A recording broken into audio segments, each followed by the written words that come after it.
Shri Bhagavatam, Prabhupada's Prahlad Maharaj's prayers. Maharaj, if you know this, you can chant along with me. Whoever doesn't know it, I'll do my best. Vasyastu Vishvasya Kala Prasidatam Jayantu Bhutani Shivam Mitodiya Manascha Bhajam Bhajatada Bhaksaje Aveshatam No Matar Apyahaituki. And the translation is, may there be good fortune throughout the universe. May all envious people be satisfied. May all living entities become calm by practicing bhakti yoga. For by accepting devotional service, they will think of each other's welfare. Therefore, let us all engage in the service of the Supreme Transcendence and always remain absorbed in thoughts of God. So, of course, this is the basis of everything, really, is being able to connect with God and connect with each other. I was remembering growing up, and when you had a doctor, and this doctor, he followed you through every stage. When you had to go to the hospital, you didn't have to go see a hospitalist. Your doctor came and took care of you. So as time has gone on, population has increased for whatever reason, that kind of personalism has been lost. And so we see so many people, and not just the patient, but also the medical professional, where they're feeling overworked, underpaid, and frustrated, subject to suits and subject to disrespect, and so many problems. I was relating to a friend that I had an appointment with my foot. I had a problem with one foot, and I said, well, actually, later, and on the other foot, there's also a problem, so we have to make another appointment for that. Now, how ridiculous is that, really? But that's how compartmentalized things are. I wanted to share this quote from Bhakti Thakur, a very revered devotee and judge in India. He said, those who think that devotion to God and kindness to living entities are different to each other and act accordingly in their life will not be able to follow devotional culture. Their attempt is only a resemblance of devotion. All types of beneficence to others, like kindness, friendliness, forgiveness, charity, and respect, are included in devotion to God. Giving shelter during adversity, teaching academic and spiritual education, giving charity of medicine, clothes, food, and water are activities included in devotional culture. So, our hope is to, create in our organization this personalism. God is a person, and we are personalists. And I have a few stories that I wanted to share about our teacher, Srila Prabhupada, and how he exemplified this personalism. The first story happened in India, and it was in the probably late 60s, early 70s, when there was a big pond. They organized a big program in Delhi. And so very few devotees organized the whole thing, doing the cooking, doing the promoting, doing the building, because they would build a pandal. And what happened is after it was over, they were exhausted. And as it was, all the devotees, maybe 15 devotees, they were all staying in one room. And Yamuna, who was the cook, a very famous cook, she became ill. And so she was looking for a place where she could just kind of, get better, kind of rest. So she went into the closet, and there was shelf there, like maybe 4 or 5 shelves, and everything was loaded with paraphernalia. But the bottom shelf was free, so she just took her little sleeping bag and went on that bottom shelf to rest. So the next day, Prabhupada was asking, where's Yamuna? Where's Yamuna? Oh, she's not feeling well. The next day, well, what happened? Where's Yamuna? I don't see her. She's not feeling well. So finally, Prabhupada, he went and found her. He opened the closet, and Yamuna was like, Prabhupada? He went over and he felt her head. He said, I think you have jaundice. And so from there, he took over. He said, you're going to stay in the room next to mine. He got her a hospital bed, a comfortable hospital bed, and he hired an Ayurvedic doctor to come in, and every day he would oversee her care. He gave her something called peta, and also, do you know what peta is? Some kind of a fruit, I guess. And when you have jaundice, when you take something that's sweet, it tastes very bitter. So she'd take that, and she would take sugarcane juice, And she would make a terrible face, and she said Prabhupada would chuckle as he saw her taking that. But day by day, she got better. But this is someone who, came to the West with $7, with a trunk load full of books, planning on and doing the best he could on the orders of his teacher. 2 heart attacks on the way over in the boat. But he's got the time, even though he's translating this books from Sanskrit into English, every day he's doing that. He has the time to take to give this personal care to someone who needs it. So that's one example. There was another example of a devotee, Giriraj Maharaj. And Giriraj Maharaj, he also very young, late teens, early 20s, that's how old we were when we joined. And he would go out every day in India to different businesses and Indian financiers and different businessmen and talk to them and show them the books and explain what we're trying to do. So one day he came back and he went to see Prabhupada and give a report on the day's work. And Prabhupada said, "How are you feeling?" He said, "Well, actually, I'm feeling a little tired." And Prabhupada said, "Well, I'm gonna get you some grapes." He said grapes give energy, so he gave him some grapes and took care of him, make sure he got enough rest. And one more story with Shamasundar. Shamasundar was a very early disciple of Srila Prabhupada. And also he'd been working so hard and he became ill. When he got better, he came into the assembly, the small assembly that there was. And Prabhupada asked him, "Where have you been?" And he said, "Oh, I've been very sick, He said, "Well, who was taking care of you?" He said, "Well, no one was really taking care of me, Prabhupada." Prabhupada was alarmed. He said, What? So he immediately called a meeting of all the devotees that were there. And he explained to them, he said, all of us have given up so much to come together and work on this mission. We're a family, and families take care of each other. That's the idea.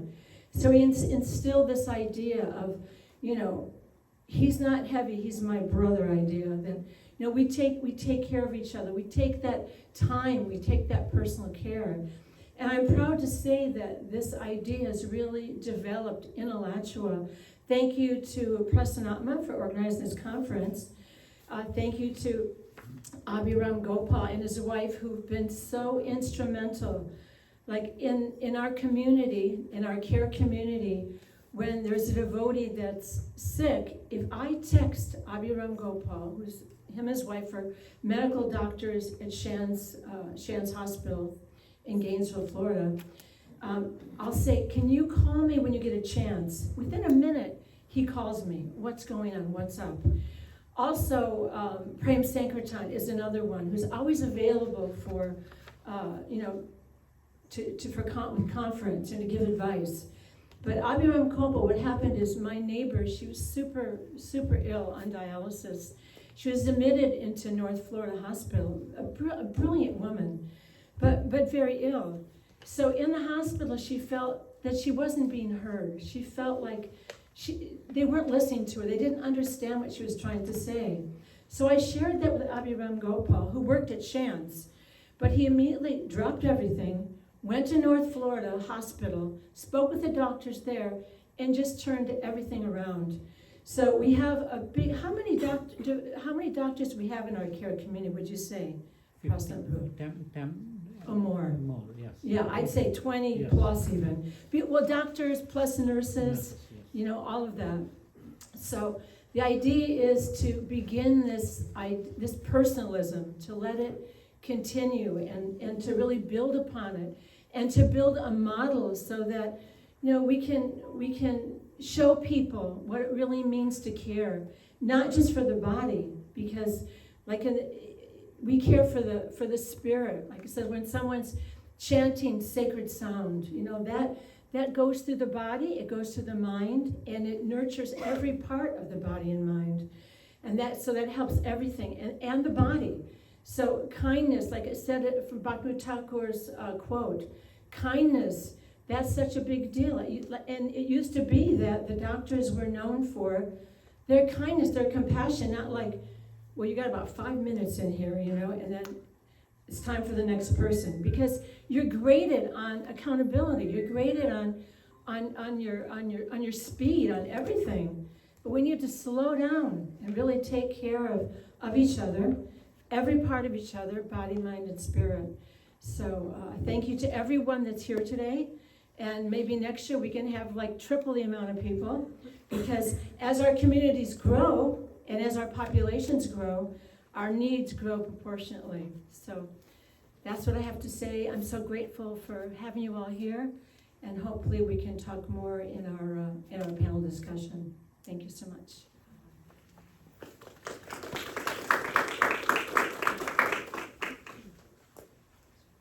Thank you so much. I think I cannot even imagine like this is the best way to start, especially that verse is so dear to me. In that Prahlad Maharaj says, let the whole world be calm, and even the bad people, he is wishing good to them in that verse. So that's a perfect way to start this retreat. And I think the word you used most in the whole talk is caring. And it's so sad to see the modern healthcare. My father was a doctor. He's dedicated his life 60 years in a small village, and he used to go to patient's house, and he is pretty much like the head of the family for the entire village. So when we used to go to movies, they used to stop the movie. We used to go to the movie in the middle, and when my father goes to this movie, they used to stop the movie and start the movie from the beginning. That's how much they loved him. Yes, those were the days of medicine, pure medicine. He is just a MD, no specializations, but he used to do surgery, OB-GYN, pediatrics, you name it, he did it, everything. Now, we are at a phase where we don't want any connection with the patients. We do shift works, I do locum work where, I do finish my shift and no connection with the patient. So that's the modern healthcare, very sad state. But anyways, hope it will turn around, So next, can you please play the video, the second video? Not yet. Not yet. So you will come Yes, here. please. Okay. So I will invite Mother Shaligram. Probably, I saw her in New Brindavan. I did my stroke fellowship in University of Pittsburgh, and I used to go to New Brindavan every weekend. And she is very instrumental with the devotee care. New Brindavan is in West Virginia. It's a 1,000-acre campus. It's definitely one should visit that place. They have a palace of gold for Prabhupada in New Brindavan. So, Mataji moved to Alachua to bless all of us and to do service to all of us, and inspire younger generation with all the work you are doing. So, thank you so much. Hare Krishna. Please come.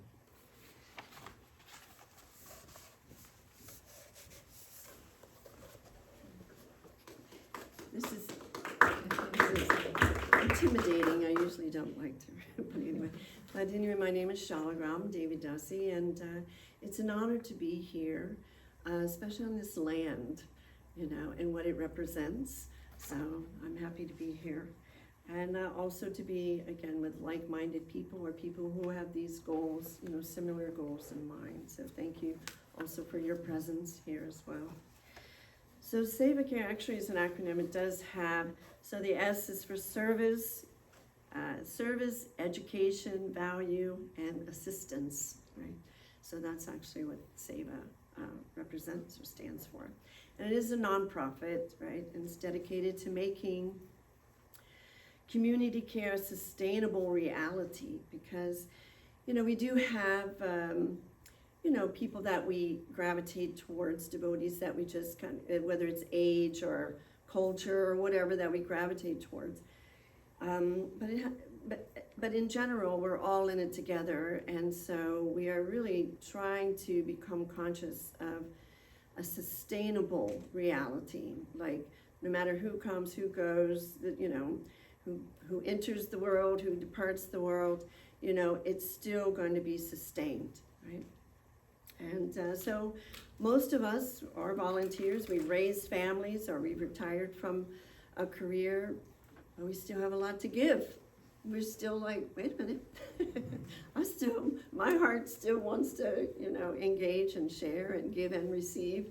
And so Seva Care has actually afforded us that opportunity to still stay involved and, and to be a presence in the community, right? And not just our own particular community. If I go to another temple and area and stay more than a couple of hours, I'm going to be already saying, what can I do? So that's the kind of family Prabhupada has created. So I'm happy to be a part of it. And what else? Oh yeah, there was heard it a little bit in the video, and then again Sukula touched on it as well. But the first few decades was really about creating temples, a place where we could congregate. And it was about printing the books and getting them done in multiple languages so that so everyone could hear the message of Bhagavad Gita. And that's been done, and it's in an awesome way. And but I do feel that it just seems like the energy is shifting a little bit to say, okay, we created these structures, we've installed their lordships, we've created books for people to read. Okay, now what's going on with you? What's going on with you? What can I, let us get to know each other. I traveled in a van with where if, like he got arrested, we were in a positions to be arrested sometimes too because of just trying to distribute these books and do these books. And, and I thought, she just got, I don't even know her real name. Like, all I know is her initiated name. So you got to call back to the office and say, what's Rasiatra's name, So you can go to the, say, hey, I'm here to bail her out, So, but it's like that. So it's time that we really, it's good that we had that, fervor to do what we did, but now is the time, I think, to be personable, to really look at the people that Krishna has around us, right?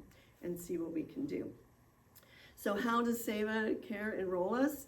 One way is through the Meals on Wheels program. If you don't have one of these, raise your hand and Brihan will see that you get one. I think she passed them out a little earlier. But so on here you can see some of the activities that we do, and on the back you do have the QR code for either accepting the services yourself or sponsoring them for someone else, right? And but we have done, let's see, up to 2,700 plates of prasadam over the past couple of years, right? So that's kind of nice. And then I've also created a separate flyer that where I will do a run from Gainesville to Alachua, going in and out of office firms and things like that for people who might want a nice healthy meal during the week for their employees, like a lawyer's office or, a car dealership, and they're all behind their desk, right? So, but they go out for lunch or they, so I'm hoping that they will accept our, good karma, good food, meals, right? And then that income would also allow us. And I do put a thing, it also says that there's a BOGO, like you buy a meal, we give a meal for someone in need. So hopefully that would be an incentive for them to also take up honoring prasadam. And I do have a couple of testimonies too that I was asked to read. I think, okay, this is from Rasa Manjari Dasi. And says, I look forward to receiving my hot meal every day. If it didn't come, I don't think I'd be eating a good meal at all during that day. Also, I have friends who need meals like this. They look at what I get and say, I need to be able to eat like that at least once a day. So the person who delivers it is also very nice, and sometimes it's the only other human being I see that day. So it's nice to have that contact, even for 5 to 10 minutes daily, that exchange. So I really appreciate the dedication and kindness of the people who give their time to keep the program going, right?